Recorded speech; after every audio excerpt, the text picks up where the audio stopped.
record here. There we go. Welcome. There you go, Stephen. All right.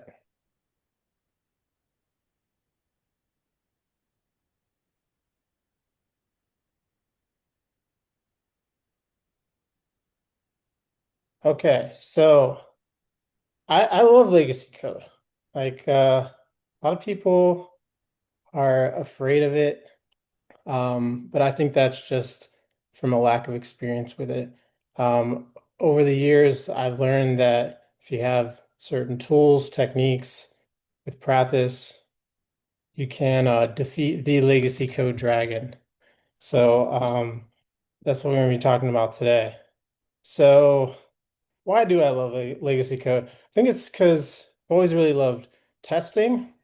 It's probably because I started my software career in the XP space, extreme programming, and like TDD, that's how I learned how to code basically. So in one of my first technical talks was all about unit testing, and I've just always really been interested in improving designs and um, improving tests, like refactoring tests, making them more readable, making the code more readable, more maintainable, all that stuff. So when it comes to the legacy code, it's fun. Like it's like a puzzle. Um, so so yeah, when I was first learning TDD in an XP environment, I eventually started teaching it. So I did my first talk to I was at Blue Cross Blue Shield of Illinois. And I did this TDD talk in front of all of the other developers of the Java community of practice. And they were doing Scrum, solo development, test after, right? And so I was teaching them TDD. And one of the questions I got at the end of my presentation was, how do we apply TDD to legacy code? And I did not have an answer to that. And that led me to get working effectively with legacy code, start trying to figure this stuff out. Like I didn't really have any hands-on experience because at the time I was really working with like greenfield applications. They may have been like a year, 2 years, three tops. Um, so what ended up happening was I signed up for another talk to give the same community, and just a couple months later, and without much hands-on experience, I said, this is like how you can work with legacy code. And it probably was not a good talk from what I remember. But I've been doing that ever since. I'm learning things and sharing with people. And so I'd like to do that again today. Hopefully this will be a better talk that I gave years back. All right. So why is legacy code so scary? And why does changing it feel so risky? So first, let's look at like what legacy code, what does that mean? There's a lot of different definitions. Some people might call it code that you inherited from somebody else, but that could just kind of be all the code in the world. It could be code without test. That's Michael Feather's definition, which I think in some cases is helpful. But I really like JB Rainsberg's definition. Just going to take that here. That's the one I resonate with the most. Legacy code is profitable software that I'm afraid to change. And so, from that standpoint, it's pretty subjective. Like, I'm afraid to change it, but maybe you won't because you know it better, or you have some techniques to work more safely with it. So, this is a fear that can be overcome. And so, like, why are we afraid of it? Because it makes the business a lot of money. Probably makes a lot more money um, than we make. It's very valuable. So we don't want to break it, and that's where the fear comes from. So yeah, so it has no test. When I change something here, break something over there. We had business logic mixed up with IO, side effects everywhere. It's just it can be intimidating to work with. And but I mean, there's a whole community like legacy code rocks, like makers versus menders. There are people, which I identify with being a mender, like because I really enjoy this stuff and it's fun. But we have a lot of makers out there, but there's also people that menders that enjoy kind of fixing up broken systems or old systems and cleaning up and making it better. And so there's definitely a path um, to feeling more comfortable about working with legacy code. So I'm Stephen Diamante. I live in Raleigh, North Carolina. Been here for about 4 years. And before that, I was in Chicago, and that's where I was working at Blue Cross Blue Shield. And we had like a little XP. It's basically an experiment, right? Of like 12 little teams that started off with, I mean, it probably started off with like 30 people, grew into like 150 people, and kind of been trying to chase that feeling ever since. Um, and but it was a great way to start my career. And so yeah, that led me to the craftsmanship kind of movement and all that. Um, and just I've always really cared about um, just being really good at my job, really caring about what I do. And along the way, I want to teach people the things that I've learned that I think that we can deliver high quality code. So right now I'm working a lot with AI. I am building AI solutions at RDM AI. The founders were actually pivots and at Pivotal Labs. And so a huge XP environment there. And now we're trying to take those craftsmanship tendencies into the AI space. Yeah, so as a consultant, I've seen a lot of legacy code. I've seen a lot of just not so great designed applications. And so I've learned some things to try to work with those and to try to improve those. In my free time, I love playing music, I play guitar, I sing, write some songs, and I also really like breath work, meditation, those kind of things.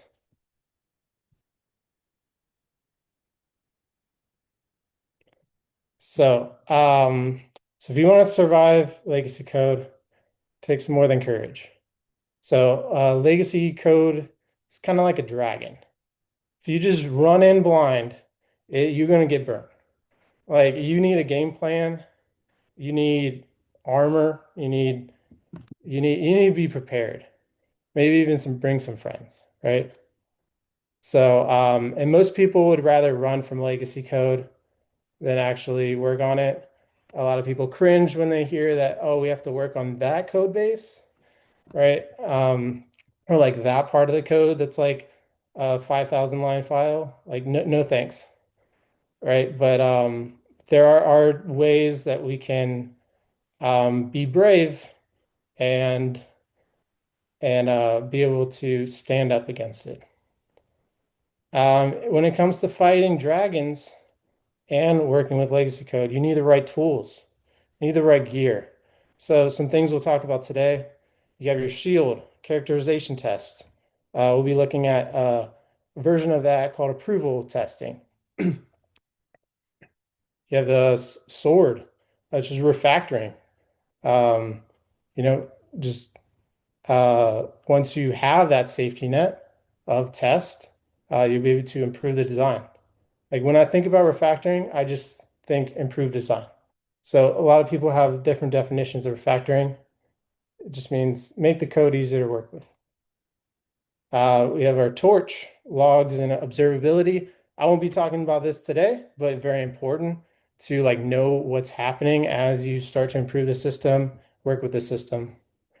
And it's good to bring a friend when you're fighting some dragons. You don't want to go in there alone. So pair program, mobbing, all of those better with even more people. All right, so here's kind of our quest today. We're going to be exploring the code. We'll be working with a loan approval service. I worked a lot in the banking application industry, and so feel like that makes sense to do something like that.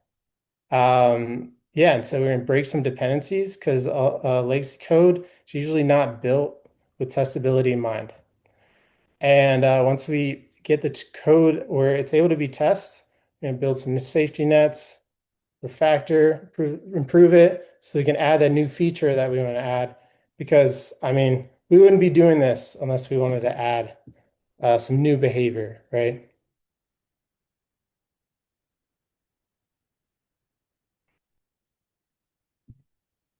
Yeah, so I mean, we're gonna do a lot of coding today. At least I will. All right, so what makes change safe? So we want to understand what the code's doing. Um, so if we don't really understand what it's doing, maybe we're not as safe to make the change. We also want to understand what kind of side effects making a change would make. What are the different dependencies that could be there, and what kind of coupling it has with nearby systems. Um, we look at the word change here. We have two kinds of changes. We have structural changes. That's refactoring, right? We're just changing the design of the code, the structure of the code, but we're not changing its behavior. And then we have behavioral changes. You know, stakeholders want more features. They want to add new things so that they can make more money. So, um, but for structural changes, what makes it safe? It really comes down to testing. Testing is very important. And what testing gives us, it gives us feedback. It gives us feedback if we are improving the design, that we haven't accidentally changed any behavior and introduced a bug or even fixed a bug, right? At this point, we don't even want to fix bugs. Somebody could be depending on a bug. Um, and right, so testing also gives us the ability to refactor. Like that, I think that's one of the biggest values of test is that it allows us to refactor safely. Of course, these tests need to be high quality, and we're talking about ways to do that as well. So it's very important when you're refactoring to really understand what you're doing because there's a high there's a trust factor with the business. And if you break that, they might not ever let you do that again. So you do want to practice these things in a safe environment and understand what you're doing and always make safe, small steps. And yeah, be careful because you don't want to walk in and say, okay, you're not allowed to refactor anymore. All right. So loan application. Uh, it's a small application. Try to make it semi-realistic. We are working with Java today, Spring Boot. Hopefully we don't get too much into the framework stuff. I want this to be kind of language agnostic as much as possible because any of these techniques can be applied in any language with any tools. So right now we are returning a status based on a bunch of fields. You're either approved or rejected. But now we need to add something else. Sometimes we want to manually review some applicants and not outright reject them. So that's the feature we'll be adding, but we're going to be doing a lot of work to get there. So here's the application. So if we enter some of it here, monthly income. So I don't have much debt, right? And then we are going for a $50,000 loan, and I've been rejected. So that's the application. That's what it does. And we'll be looking at one of the classes that's kind of behind all of that. Okay, let's look at the code. All right, so yeah, it's about 60 line file or so. And yeah, it has IO mixed with business logic, something that I see all the time in these kind of microservice or like Spring Boot applications, those kind of things. Right, so like if you're looking for like kind of the path ahead and looking for any monsters and scary things, one of those pain points would be this call right here. It's fetching a credit score from an API, and that could make testing kind of difficult. Business logic all in the middle, and then we're saving to a database, right? So what we want to do is actually like identify places where we can add seams and kind of separate things and then get it under test. Uh, the problem that we have is that we have to refactor a little bit. So we're going to do that safely with automated shortcuts. But for now, all I want to do, and this is how I approach this, if I'm just going to try to write a test. Like without and it helps me learn about the system, right? And the first test I'll write is I will just try to instantiate the class. Like because you'll be surprised how often that test fails. So this one's not too crazy. So we're able to instantiate the class. So let me move this over here. All right, so unfortunately, we have this auto wired here. This is the dependency injection happening. My ID is highlighting it as not a good thing to do, but this is also very common in these code bases. And what this doesn't let us do is to like substitute a repository in. So that also makes me have to just bring in start up the whole Spring Boot app as I run this test. So now I can actually inject this whole class, and that will bring in the database component as well.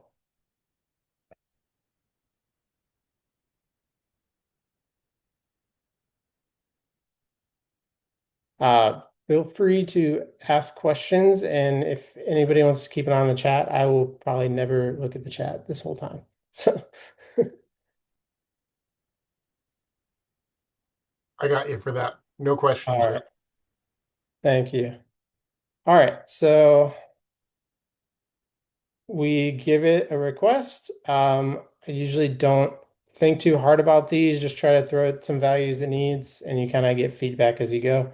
At this point, we're really not trying to understand the code. We're just trying to test, get it under test so that we can refactor it.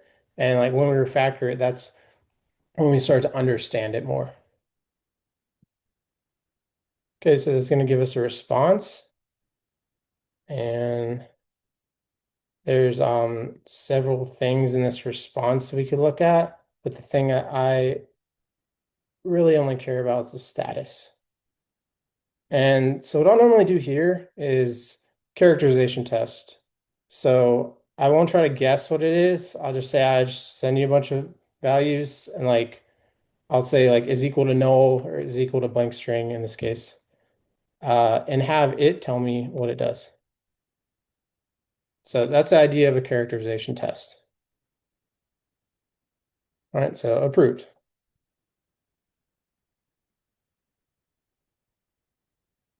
Good. We have a running test. Let me run it again. Eventually it will break because it actually is a flaky test. Doesn't seem to be working. It should definitely fail this time. There you go. All right, so it's hitting a real API. I mean, not really. It's on my machine, um, but it could it could be down, right? Like so, maybe it works for a little bit, but we do want to kind of like separate those and be able to have a reliable test.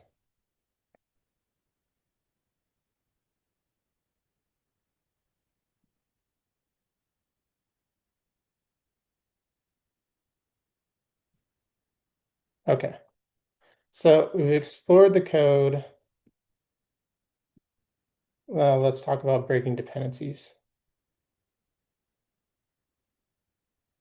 So, so we have some code we want to test, but it's not really testable. There's some things that we have to do and some techniques. A lot of this comes from working effectively with legacy code. Some of it was introduced more recently, like peel and slice, and those are the ones I really want to focus on today. Subclass and override is a technique from working effectively with legacy code. Dependency injection, probably a constructor injection, probably a technique a lot of us know. Um, However, when you're working with these tightly coupled systems, this one is a little bit more risky. And so maybe it's something you do later on, but I think as you are starting, you want to do something a little bit safer. All right, so let's jump back to the code and we're going to take care of that API call so we don't have a flaky test anymore.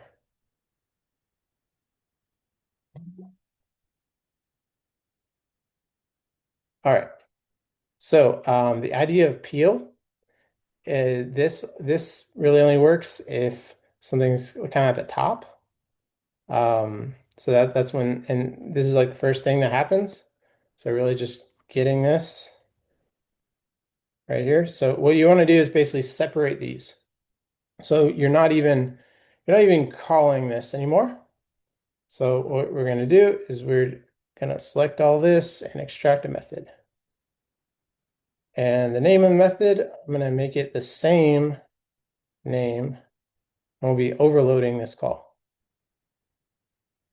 And so far, all I've done is extract a method. I use my IDE, totally safe, totally cool with that. Even though I don't have test, I'm confident to make that move. And now I want to test this. So I don't want it to be private.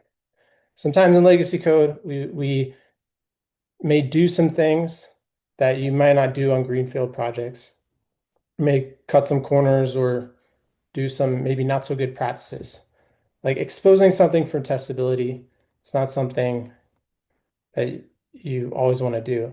But in a case like this is something I do want to do. So what I can do now is I can just pass in the credit directly. Instead of going to the API, I'll just pass in this 750 credit. And all of the callers still go through here.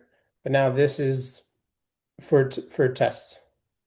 You could definitely like add I think Java even has some kind of like testability flags and things like that. Could add a comment here.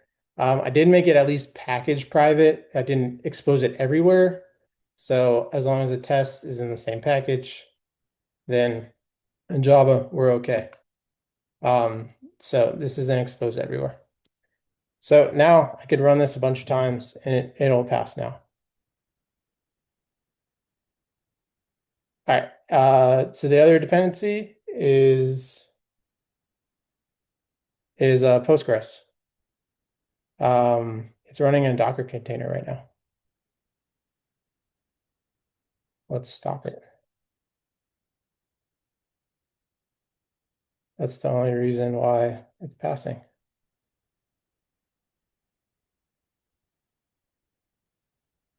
Now let's run the test.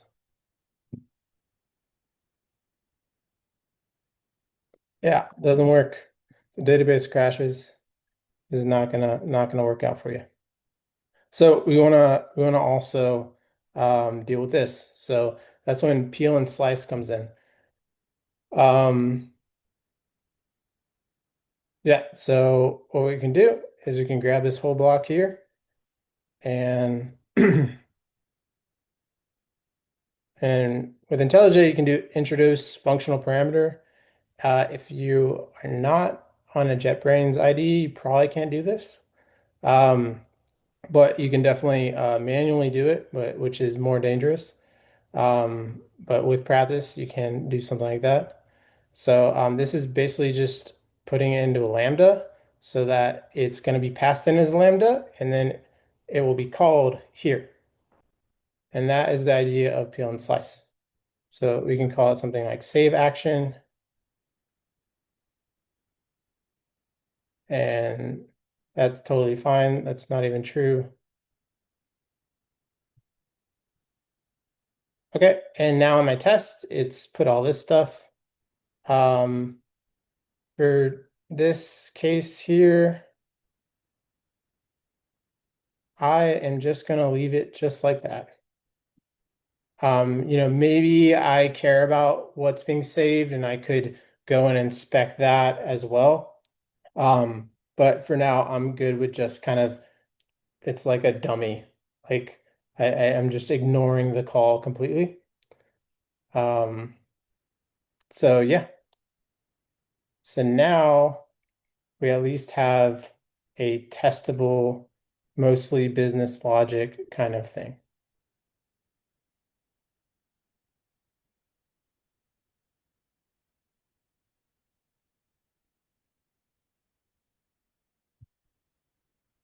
Okay. All right. So now that we can add some tests, let's talk about two frameworks that we can do that. You can definitely just add unit test, but the thing is, with these really coupled large systems, adding unit test it's tough, and then you end up having to just delete them all or kind of backtrack. Something like approval test covers a lot more ground, can assert a lot of things all at once. They're super easy to set up, and they provide you with a really comprehensive safety net of test, and it doesn't take that long to do. And then mutation testing, these are just tests for a test, right? Test coverage, I mean, with no assertions, you can get 100% test coverage. But mutation testing is going to flip the less than to a greater than, random delete some kind of code, right? So we'll look at that and how that can we can use that to like, do we have enough tests? Or are we missing anything? And that'll give us feedback on that.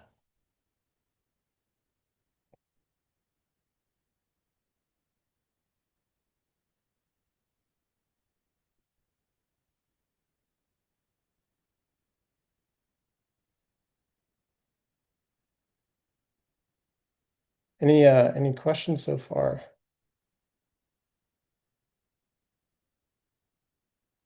Nope, you're all good so far. All right.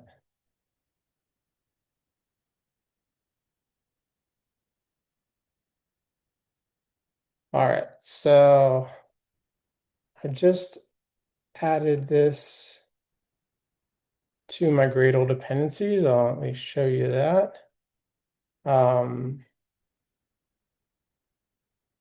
so we have approval testing coming from this, and we have a PyTest command set up here. And I'm using all the mutators, everything that it has, it's going to mutate all this stuff. And we'll look at the report in a little bit. Okay. So let's, just to speed this along, I have some templates here. Let's look at the rejected loans. I'm going to bring in approvals.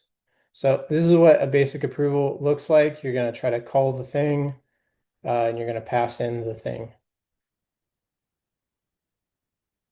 Um,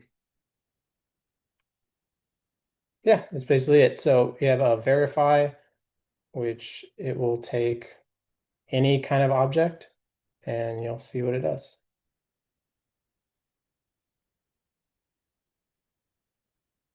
All right, so it's going to pop up a diff tool. This is using Visual Studio Code. I would love it for it to use IntelliJ, but it's not working at the moment.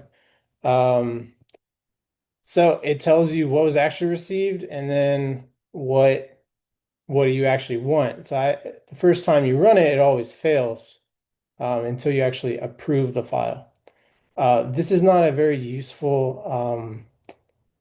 This is not very useful at all. So uh, I need a toString. So I have to make another production code change, but I can do that just using my ID, add a toString, and I don't have to manually do that by hand. Let's run that test again.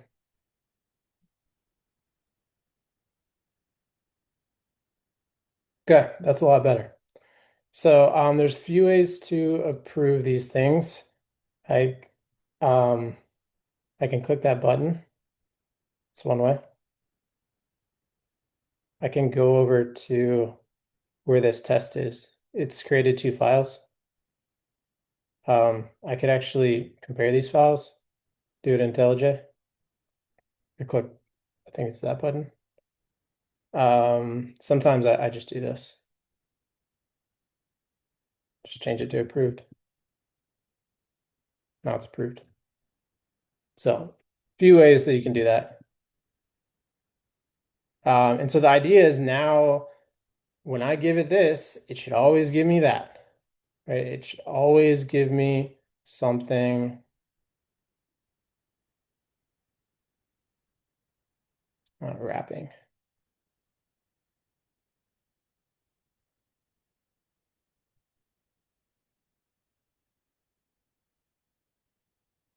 There it is. Okay, so it always should give me something like that. Now there's things you can do with like printers and making this all fancy. Like I've made like a whole like this is everything in our database as a markdown file. Like there's definitely a lot of crazy stuff that you can take this, but all that takes a lot of time. And in my experience, these tests are should be short-lived, at least while you are refactoring it and getting it to a point where you can add unit test, and then the unit test should kind of live a lot longer. All right, so we've got one test. So let's check our test coverage. See how we're doing with that.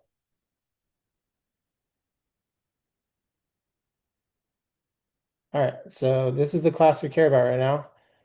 In IntelliJ, I like that we have the red and green over here. Red means it's not covered. Obviously, none of this is going to be covered, and I'm totally cool with that. So we should ignore that because I'm only testing this thing because I've totally just avoided any IO. Right, so we got some green. I think the yellows for kind of these boundary conditions that I may not be hitting every part of the branch.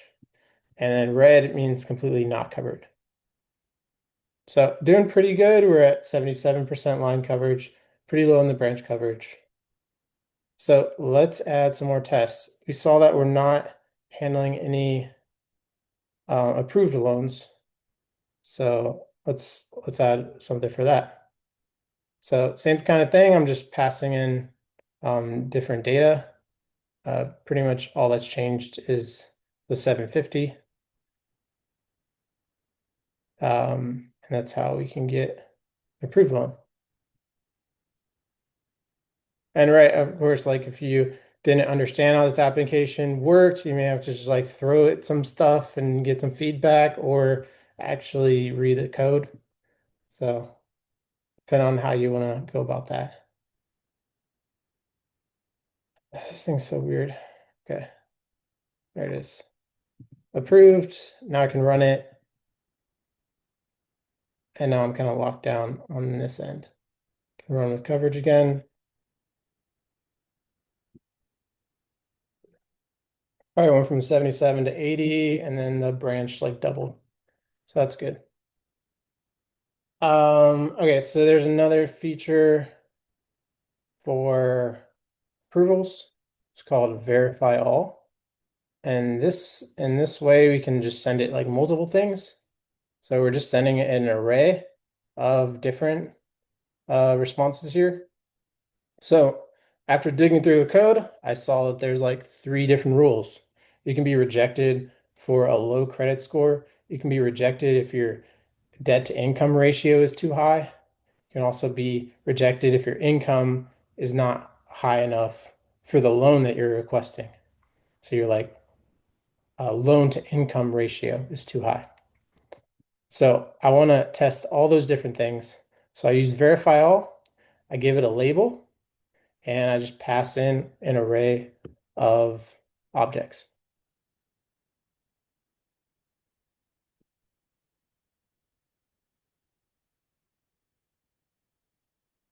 And then we can approve this.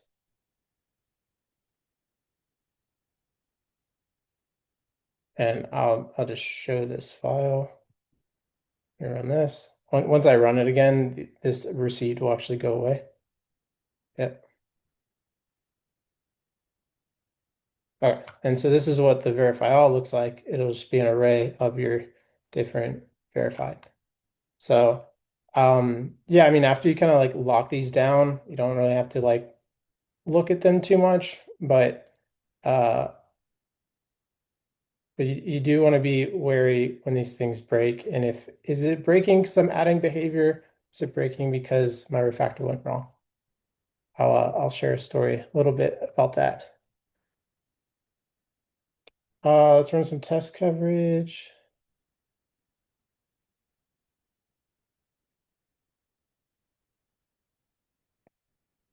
Okay, and then also I don't really need Spring Boot. I don't need this.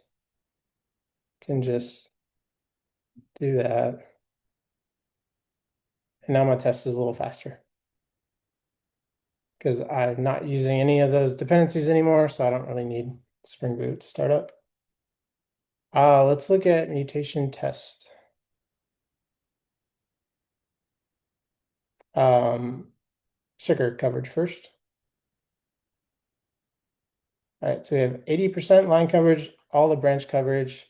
And if you look at all these green bars, we have the red that we're ignoring because that's okay. We expect that.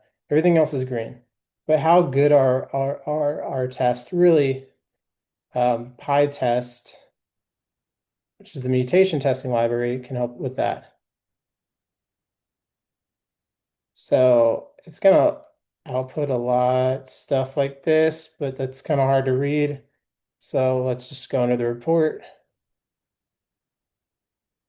and just have this. Okay, so I'm really only focused on this class right here. That's what I care about. So red is going to be that some mutants survived, right? I changed the production code and a test did not fail. Like that's a mutant surviving. So that's on a good thing. Um, it's also like this is kind of like look at it. How much do you want to improve it? It doesn't have to be like perfect. It gives you a lens into how quality are my tests. And based on what you're doing, that's up to you on how high you want to get that. So this is all green everywhere. The only things that were red were all dealing with that first block. You can see some things that it did. It substituted in numbers. It removed conditionals completely, changed multiplication to division, did all these kind of things, and every time a test failed because of it. So that makes me pretty confident these are some good tests. So now I can refactor. So let's do that.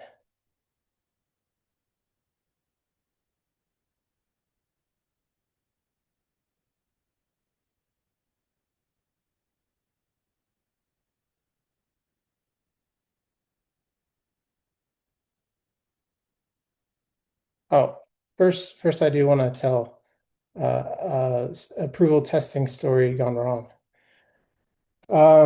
I was at a large US bank last year, and me and a group of consultants introduced a bug where if you had a certain type of credit card, uh, if you went to withdraw cash from the register, which you could do with this credit card, um, your withdrawal allowance was zero. That's not supposed to happen.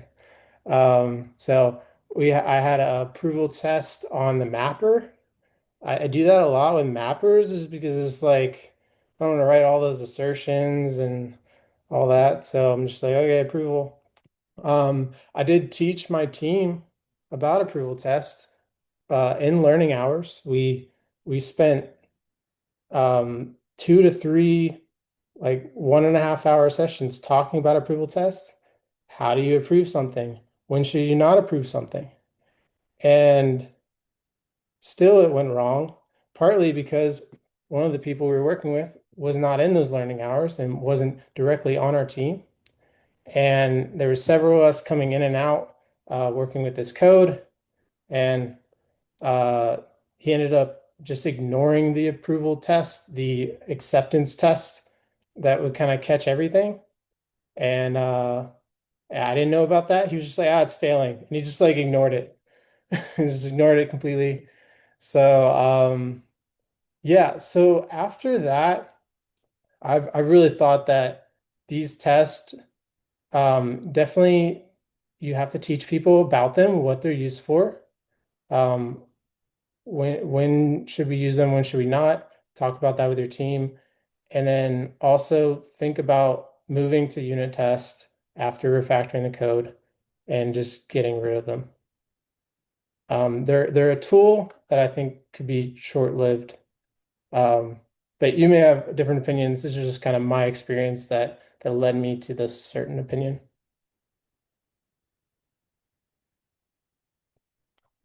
Okay. So I have a refactoring system that I've been applying, and I think it uh, serves a lot of the use cases that you find in large classes and large code bases, refactoring God classes, things like that. My primary goal um, when I work with a lot of microservices and making API calls, database calls, all that stuff. Primary goal is always to get the business logic in a place, in a pure function, no side effects. Get away from the IO. So that's pure, trivial to test.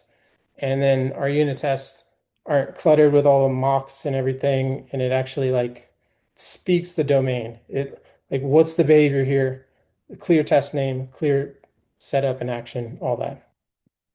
So I'm gonna start with low-hanging fruit. Um, yeah, this is just basically deleting code, super fun. Um, Dead code, comments. I don't really like comments. There are useful comments out there. Most of them are not, and most of them lie to me. So I'd rather just delete them. Um, Formatting, we have linters, we have formatters. It's just utilizing all those tools. And a lot of this stuff can be done without tests, but it's even safer if you do have tests, especially the kind of bulletproof test that we just built.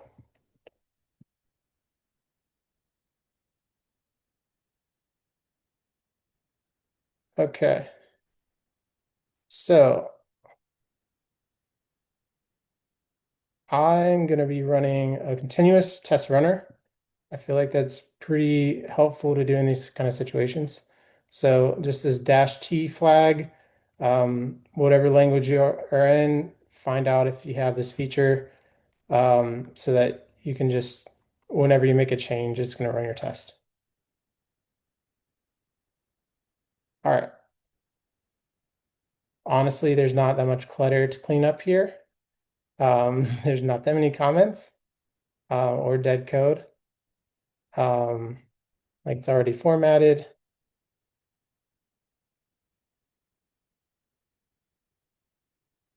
Like I don't even know what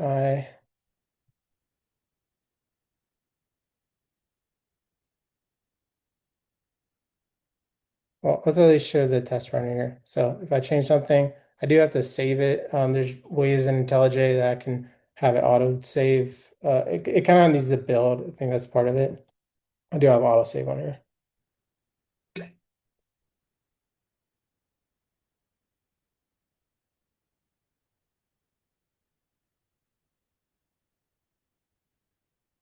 Okay. So part of that is linting. So I have Sonar Cube here. So so we could fix things with auto wired.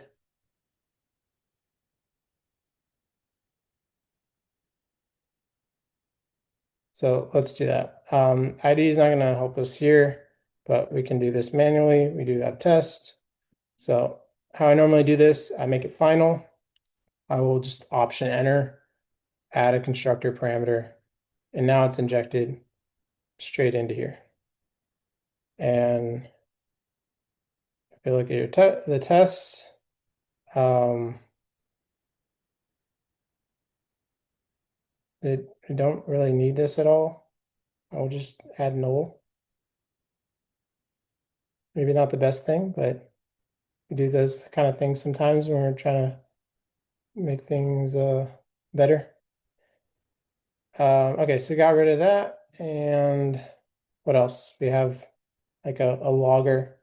This is not tested at all, but maybe I'll just do it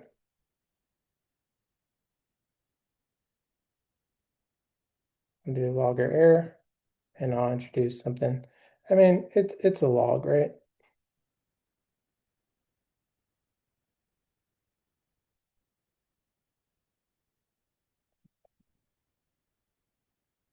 All right.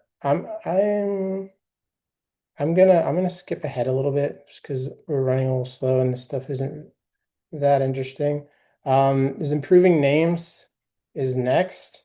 Again, there aren't that many names to be improved, but I do want to talk a little bit about naming as a process because a lot in these different like in these huge classes, if what happens is you have like 100 line method called handle, and you're like, what does handle do? And what we can do in naming as a process is start to get to more honest names because in legacy code, we don't want to keep going into that huge method and figuring out what handle does. Let me actually say that it does this and this and this. And there's also some like kind of insecurity baked into your name, like I think, or like perhaps. And as you teach this to your team, this kind of naming style, you start to like, okay, this name is not complete. Like maybe I can take it the next step. And so where this comes into play is we have a huge code paragraph and we want to extract a method out of it. What do we name it? We just name it applesauce. We start with applesauce. That's better than a missing concept. Now we have nonsense, but it's better. And then you look at it, look into that method. What's one thing that it does? And that on there. So naming does not have to be sitting down and thinking for 10, 20 minutes about the perfect name. You pick a better name and you go with it and you try to get honest complete. Eventually, as you're factoring, you get to does the right thing. It's more structural refactoring, starts to kind of pull the pieces apart, and eventually you have domain abstractions. So that's probably a whole nother talk. I'm not going to go too much into that. And this this application uh, is not a good example to do this kind of thing on. But I am just sharing like these things are always useful to do in real code bases. So this is kind of the steps that I go through. Next is duplication. I will just pull up the diff that I have for the duplication because I do want to get to extracting the value objects. I think that's really where this comes together. All right. So,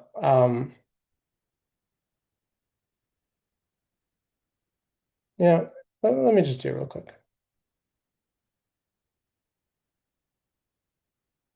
But I do want to show off some IntelliJ shortcuts here. So we're going to inline a bunch of stuff, do that in various ways, refactor this. That's a quick shortcut, Control T to pop up this menu. You could always right click, come in here, inline, or you just do the shortcut. So I don't think I have presentation assistant on right now, but I'm just doing Command Option N. I'm just inlining all these things. Inlining is the reverse of introducing. So introduce a variable, inline it back. That's all it is. And all these green things that are highlighted, this is our duplication. So I can extract a method out of this. So basically, instead of a variable, now I'm getting a method. So this is like calculate debt to income ratio.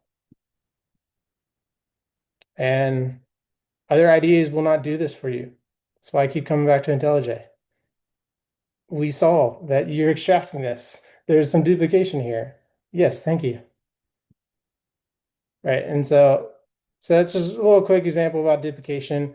And I like to uh, go for duplication before I start extracting a bunch of code paragraphs, because something that I found is that when I'm extracting a bunch of different longer methods, I might miss some of the duplication because now they're all in different places. So I try to do that before. So removing duplications a lot of the times is extracting methods. Um, not always. That can be part of it. But then next, I do want to go through all the other kind of code paragraphs and extract those as well. Again, this is a 60 line method. I mean, there are some concepts here, but we're kind of do that in the next step. All right. So to remove the duplication, extract some methods. You might look at trying to find some like value objects hiding in here. And that's going to help us accomplish our goal of separating the business logic from IO. It's going to help us get to unit test. It's going to help us be able to really easily TDD our new feature. We're we're doing all this because we want to make the change easy, right? So we want to refactor, prove the design so that the next change becomes easier. So we're going to introduce the domain model, and then the code starts to kind of speak the domain.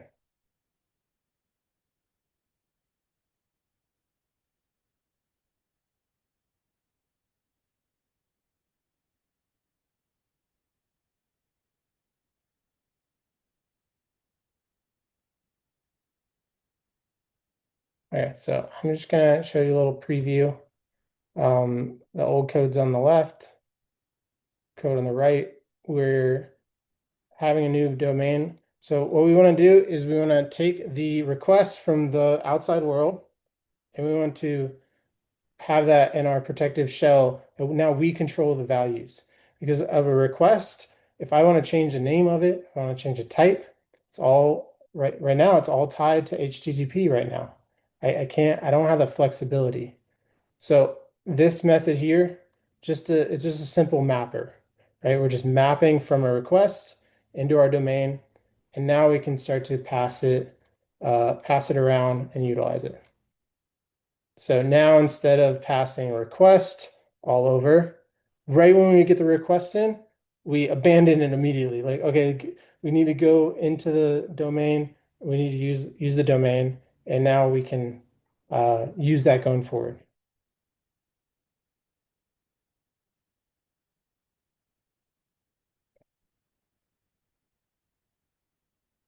All right, and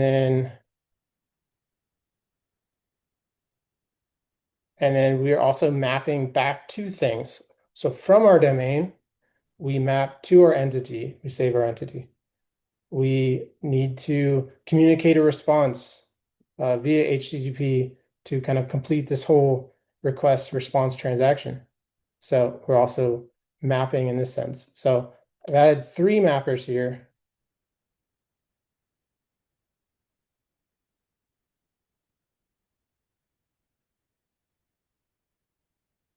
And we're going to look at the code now. All right, so this is what our service is looking like now. So we've got the IO that we're not really testing. Let's run some tests, or two tests that still provide good coverage or passing. And all right, so we map the request to the domain. Um, we've introduced something to encapsulate all of this business logic. Now this is can totally be tested. Um, um, yeah, so like any of this logic can be tested now. It's in its own domain model, and then we're mapping back. So what do we want to do next? All right, so now I haven't really showed the actual feature too much. Let me bring that over. All right, more details on the feature that we're adding. Because as we're refactoring, we want to keep that new feature that we're adding in mind. What is it? What can we do to make this easier to add? So these two and this one, we're not doing that one actually. Um, instead of the credit score, right now it's that the credit scores 750 or greater, then you're automatically approved. If not, you're rejected. Now we're adding needs manual review if it's between these, and the debt to income ratio if it's between these needs manual review. There's also a new rule for this. So you may have different ways to approach this design, but how I would do this is to actually introduce value objects. Right now, credit score is just an integer. Debt to income ratio is just a double, and there's really a lack of uh, domain completely on this kind of loan to income ratio. So let's do that. So we'll go over here. Now this isn't really an automated refactoring. You have to do this by hand. And usually what I do here, the technique called parallel change, where I add the new thing, migrate the old thing, and then remove the old thing. So let's do credit score. So let's introduce credit score right here. I'm just going to introduce in the same file, and this will just be in value object. This is only going to have the type here, which is an int.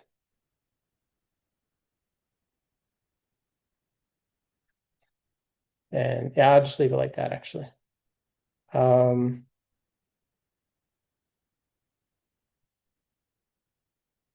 let's do something like this. Just kind of dream about what we have. We want to pass in a credit score to this.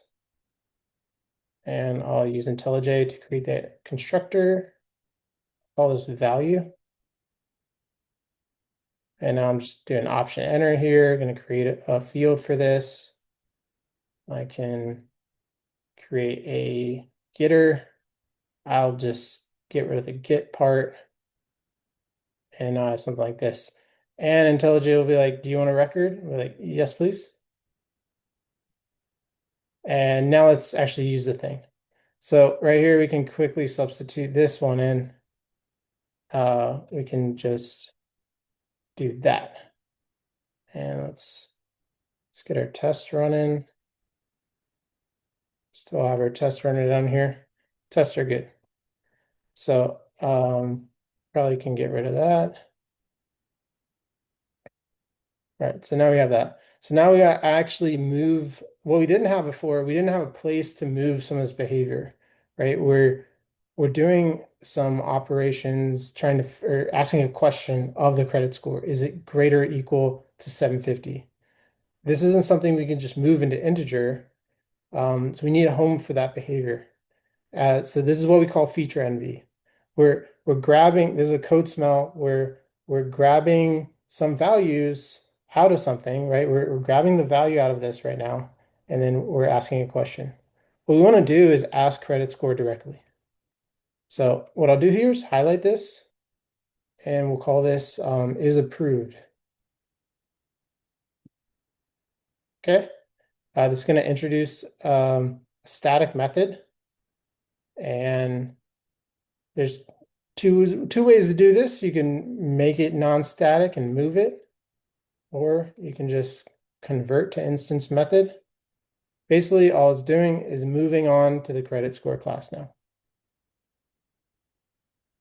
And just like that, run a test. All right, now we're encapsulating this. This is um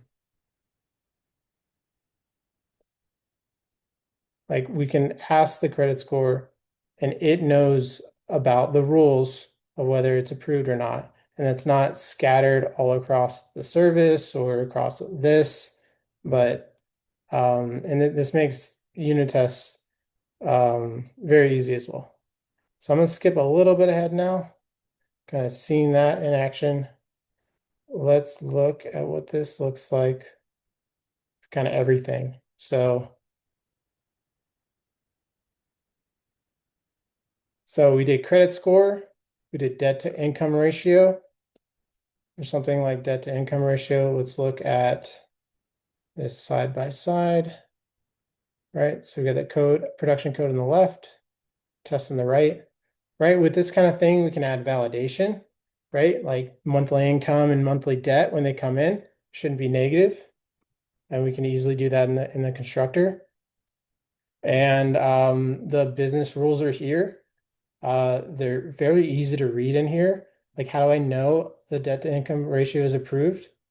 Well, we can even use fluent assertions here and say, well, the value, if it's less than or equal to 35, then it's approved, right? And these kind of tests really speak and document the behavior of the system, right? It's not approved.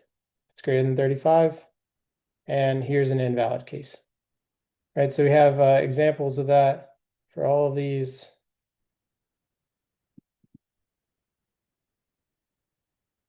And let's look at the other one.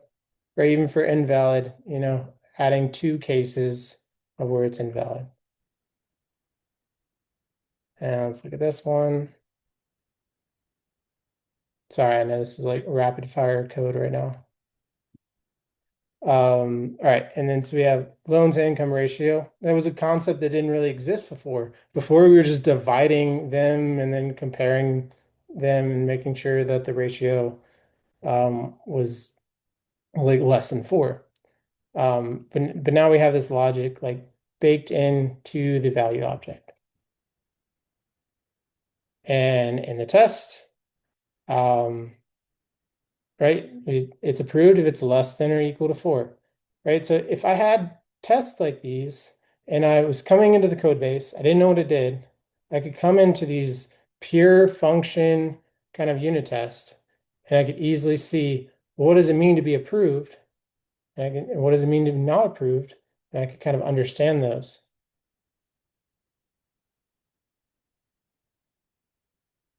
So, very good. Okay. All right. So now that we have unit tests, now we can add the new feature. So remember, we want to add needs manual review, and we have 3 different rules to add. Now we've extracted some value objects to make them very easy to add. Steve, I know I'm going over time. Am I okay? All right. Had a lot to cover today. All right. All right. So I'm probably just gonna maybe do one of these. Let's look at the let's bring this over here. Okay, we're looking at this one right here. Okay, so let's add a new test. Let's actually let's add a new test here first. Okay, so added to test is needs review. And I did skip this part, but the approvals have now shifted to unit test. I've gotten rid of them because we got rid of the IO problem um, and actually what this returns is the only significant thing is actually the loan status because everything that I send to it, basically get back. So the only actual new thing coming in that I care about is the loan status. So this makes the unit test a lot easier. If you have approval tests, that's just approving one value.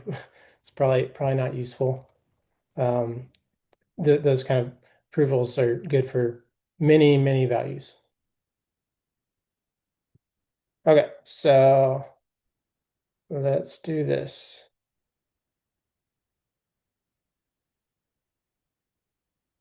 All right, so we have a low credit score. All right, so I need to change this because right now this should actually be lower than 600. So I'm going to change that. I'm going to run the test. Still gonna pass. I have to clean my code.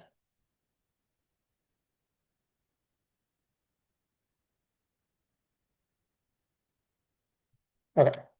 So just had to add that little change because things are changing now. So now, how do I know if it's in review? And 700 is fine. So it is between these values. Right. And so now I can say I want needs manual review.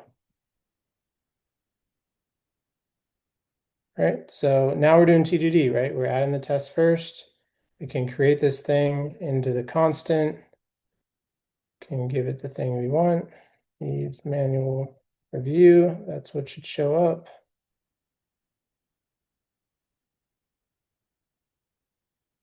Okay, and now we run the test. So, and we're gonna kind of do like an outside in kind of, it's kind of outside in. We have the conditionals here, right? We have these three conditionals coming, and I want to jump into this one, right? Like, what does it mean for the credit score? So now I want to add a test there. So it needs to review.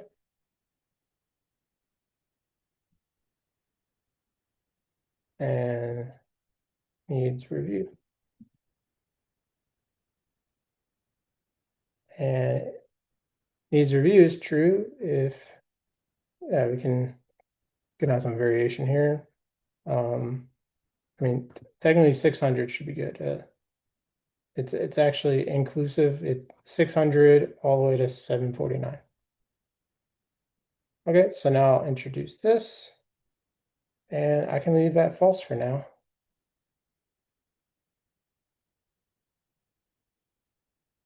All right, so now I've written my outside test, and now I've jumped inside a little bit to the credit score. Now I want to make this pass. And once this passes, then I need to make the whole thing pass. So how can I make this? Well, this is just, it needs review. If the value is greater or equal to 600 and value is less than 750. Right? And I could I could kind of like, oh, not this one. Right, I could kind of bulletproof this a little bit, right? Cover all the kind of cases. 600's good, 749's good, something in the middle's good, right? Something like that. Now, doing those kind of things in like a huge unit test with mocks and everything, like you don't even want to spend your time doing that. But this is so trivial, right? And I can have them all in one line. Looks good to me. It's easy to read. Assert that credit score. This needs review is true. Easy day. And come back to here. All right, still does not work. It's because we need to come in here and actually add some rules behind that. We have this needs review that works now. So we can just say, we'll just do an if credit score needs review, return that. That's it. We took so much time refactoring. If I had to do this before, would not have been as intuitive to add this change. Especially when you're talking about huge code bases, the entangled mess and all that. Something like this is a little easier to add. So in the end,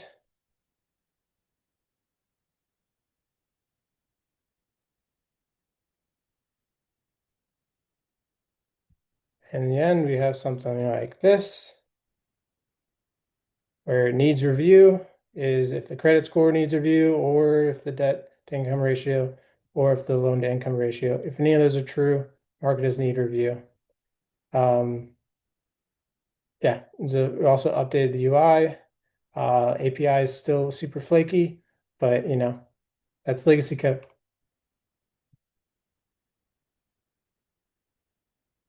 All right, so some common code smells, some of the stuff that we talked about. Feature envy, right? Like we talked about that, right? With like you're grabbing loan amount from somewhere and income and like this is not a concept. Like add a name to this or put it somewhere, right? Like when we extract methods, move them to homes, we can give them better names and give them domain abstractions.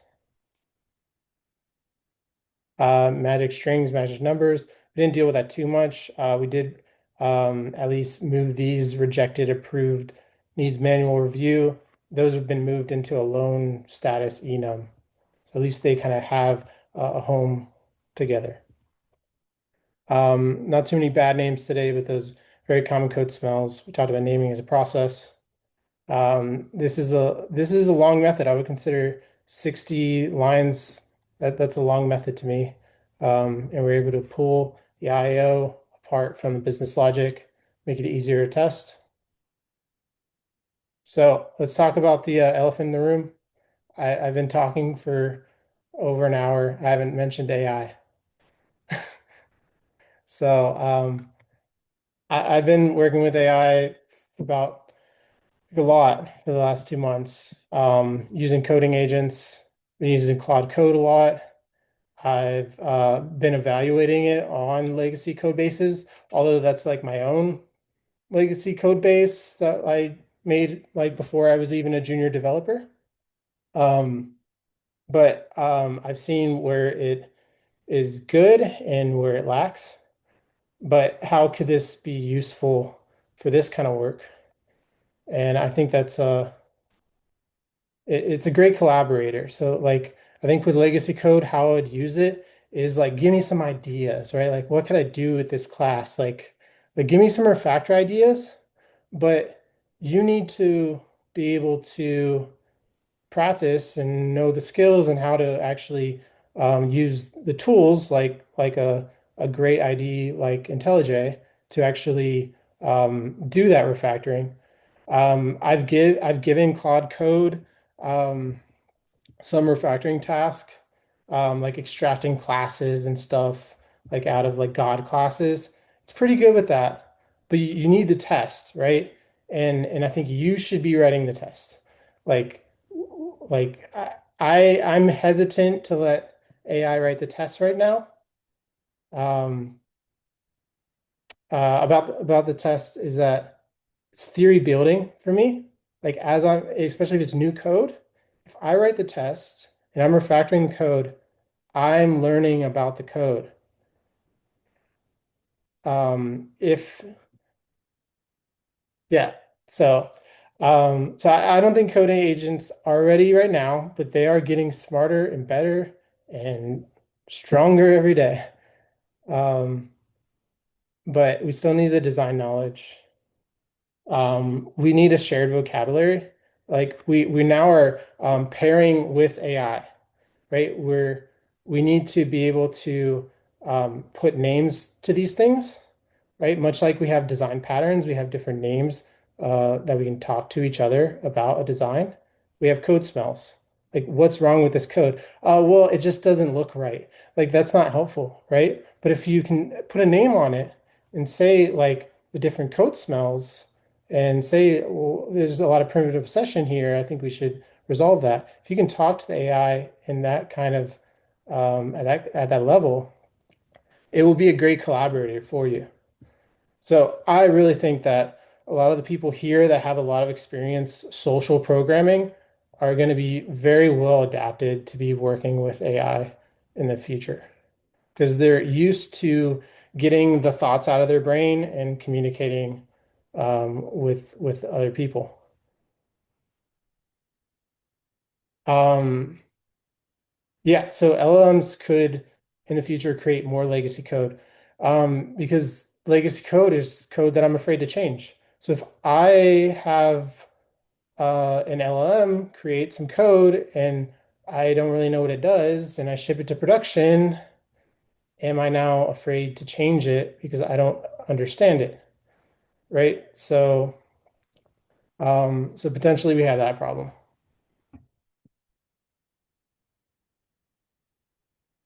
Another thing about the test is I'm pretty particular about how I write tests. I like readable tests. I like to come back and look at it as specs for this system. And the kind of tests that I've had LLMs write for me are not that, and they need a lot of coaching. And so I'm not ready to give that part up. All right, so some takeaways. Cover and modify. That's just the term of like covering the code that you're about to change with test, so that's safe. And from that point, you could refactor, improve the design, and then you make the safe change, an easy change too. We talked about some not so best practices, that we had to do, exposing some methods for testing. Those kind of things happen in legacy code. And do what you got to do to achieve the goal that you want to do. Um, I didn't commit today, but you saw that I was working through different commits and they were, kind of one idea at a time, kind of going through those steps and those different refactoring systems, steps in that system. So very important that we commit often and run our test often, and we have a point that we can roll back to if things don't go well. And practice. So I always get together with my teams. We do learning hours. We talk about things like these.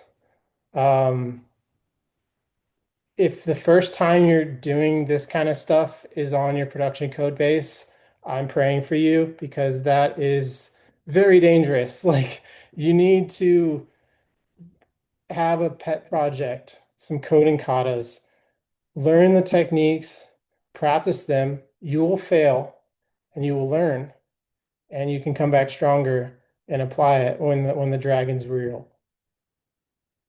So, yeah, legacy code won't fix itself, but heroes will. So if we, I know this group is big on craftsmanship and creating highly maintainable code and practicing. So if you are afraid of working legacy code, I hope that you'll invest some time in learning some of these skills. And thanks everybody. Thanks to Seattle Software Crafters today for having me. And hope you all enjoyed. Yeah, reach out to me on LinkedIn if we're not already connected. And here's my coaching site as well. If you want to have a call, talk about things, how I can help you. Awesome. Thank you, Stephen. That was fabulous. There, you should take a look at the comments. There Okay. were good comments, discussion, some distractions on an AD&D theme. Okay. Was wonderful. Loved it. Um, the Llewellyn Falco with approval tests obviously loves it. Would love it too. Jay, a contributor and supporter of approval testing. Um, all very good stuff. That is awesome. Yeah, I'm looking through your comments. There's a lot. Yeah, I could not have like kept up with the comments during this. Yeah. No, it's really hard as a speaker to keep up with them. I want to thank everyone for spending time. It's not over yet. I just want to, give people time to release as needed. Next month, Ted Young will be talking about refactoring tests. Please come and enjoy Ted. He's wonderful, creator of the TDD game. And yeah, any questions? I'm sure, Stephen, do you have time to answer any directed questions as needed? Yeah, yeah, I'll be around for half an hour at least. Okay, I'm going to go ahead and stop the recording here.